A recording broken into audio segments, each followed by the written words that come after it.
O que eu trago também não é, parece uma loucura minha, mas tem muitos historiadores da arte, historiadoras, pessoas da filosofia, né, dessa área da filosofia, da curadoria, das artes visuais, enfim, de várias áreas. Antropologia, provavelmente. Antropologia, exatamente. Né, da área de comunicação, ciências, né, essas áreas de comunicação como um todo, vão dizer que as imagens querem sim, né? Que as imagens elas têm essa intenção, essa potencialidade, elas têm essa vida, né? Então tem aquele livro, né, que é Como Pensam as Imagens. Então, se as imagens pensam, elas nos fazem pensar.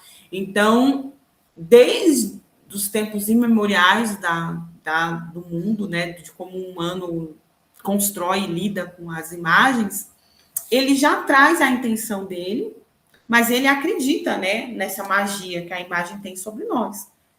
Então, eu acho que a gente carrega isso dentro da gente, de compreender de forma, não de forma racional, novamente, mas de ter esse entendimento de que a imagem, ela nos... a gente negocia se a gente tiver disposta, né, a essa negociação. E a gente também, para estar disposta a essa negociação, tem que ter uma abertura, né? Ou seja, entender que tem uma comunicação, né? E a abertura, você acha que é exclusivamente sensível? Ela é exclusivamente sensível. Não tem como ter uma abertura racional. Então, por isso que é dentro do sensível, né, que está a resposta para praticamente tudo do humano, porque o humano é um ser da sensibilidade, né? Não que os outros, eu acredito que todos os outros seres também são, né? Mas a gente é simbólico demais, né? Então é pelos símbolos, né, que vai pela parte dessa. O símbolo não é racional, gente. O símbolo não tem como você dizer que o símbolo é um símbolo para determinadas culturas. Pode ser a mesma imagem, mas pode significar, né? Pode significar uma caveira, exemplo, danger, né? Perigo. Para outra cultura pode ser a festa, a alegria, a transformação, né?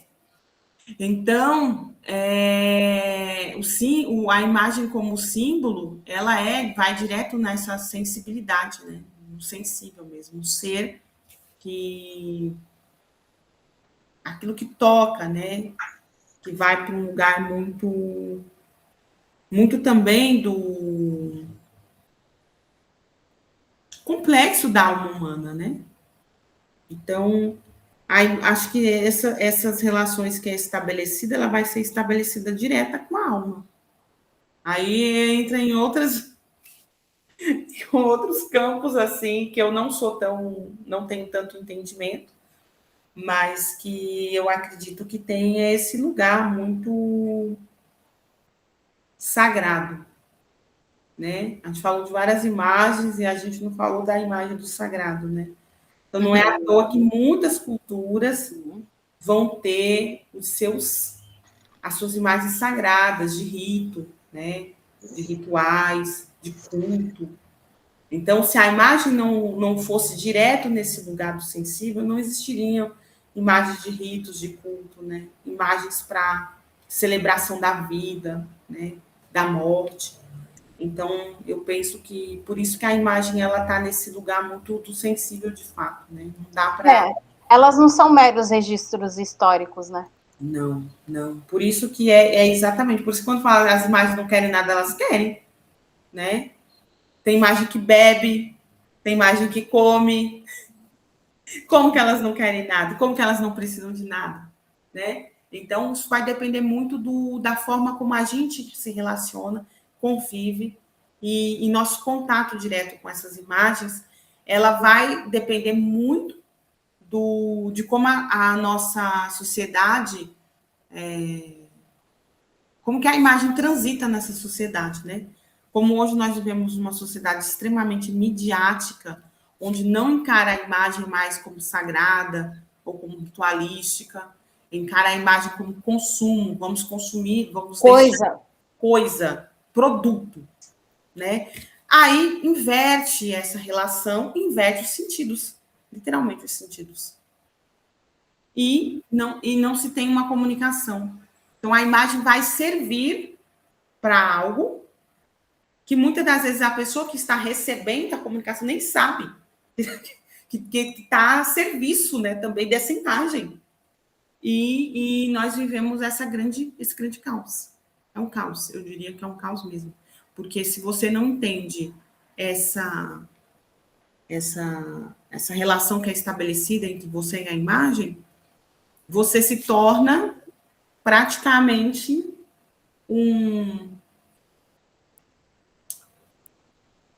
Qual que é a palavra para isso, gente? Esqueci agora. Mas você vai ser um corpo para receber aquelas imagens, né? E aí você vai ser manipulado por elas.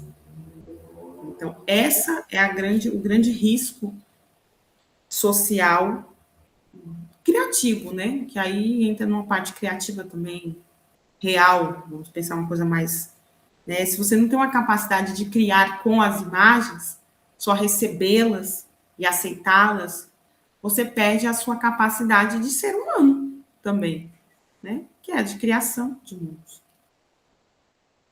Então, eu acho que tem essas dificuldades também que a maioria das pessoas não compreendem, né? Não compreendem que a gente precisa da criatividade, sermos criativos, seres criativos, sensíveis à criação de mundos, para que a gente possa construir novas realidades para o mundo a qual nós fazemos parte, né? Para a comunidade, para nós mesmos, nós mesmas. Então, é sempre muito... Falar sobre imagens, a impressão que dá é que a gente tá caindo num abismo, né? Dessas construções muito... Imagens muito artificiais, literalmente, né?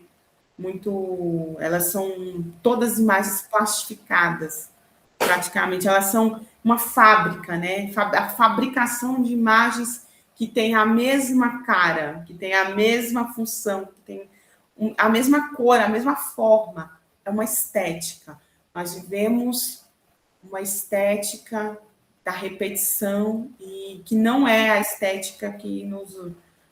no ponto mais sensível do que seria essa estética, que é o sentir, né? Que é o viver, né? A forma. Não, a gente está sendo induzido como sociedade a receber aquilo e não criar a partir daquilo, né? Como meros corpos que recebem, né, imagens e não criam com elas.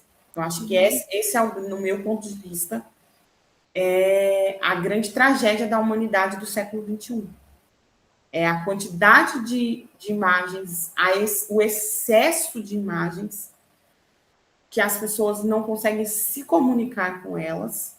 Elas não conseguem, e às vezes elas até querem se comunicar, mas elas não conseguem, e por conta de um caos imagético que já existe, de tanta coisa acontecendo, e essa é uma comunicação falha.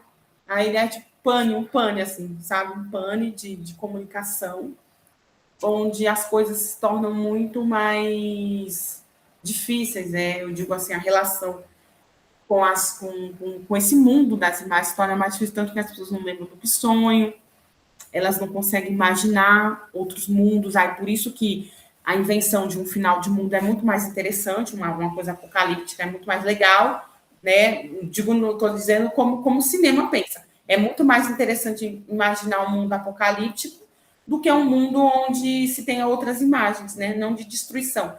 Então, a gente vive essa escassez do imaginário, e é por conta mesmo da falta de relação sensível com esses seres, né? Que têm uma vida própria, que são as imagens, e que nós somos responsáveis, muitas vezes, por deixar que essa vida permaneça ou seja soterrada, né, por outras imagens.